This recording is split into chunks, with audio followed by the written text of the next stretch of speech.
A recent client conversation reminded me that I completely disagree with the way I handled performance reviews my very first year of management.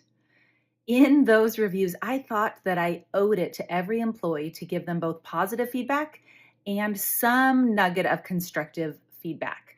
And so I thought long and hard about something constructive to give to each employee. And the truth is, many of them were absolute rock stars. And I ended up just nitpicking at little things, which is so silly.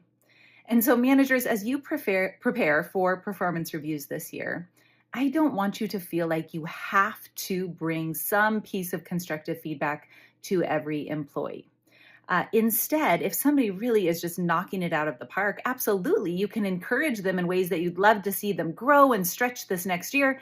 But it doesn't have to be a piece of constructive feedback. It can just be forward looking on ways to grow and stretch.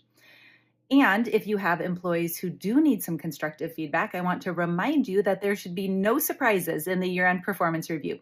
You should be addressing those things sooner and smaller, not later and larger when they become bigger. And so those should really be addressed throughout the year, not saved for the year-end performance review.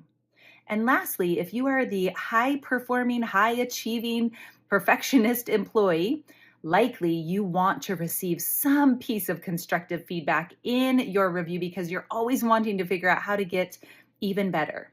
And I just want to remind you that it's okay if your manager doesn't have some piece of constructive feedback for you. In fact, if they tried to dig something up, like I did that first year in management, you'd probably get offended and annoyed that they're nitpicking at something.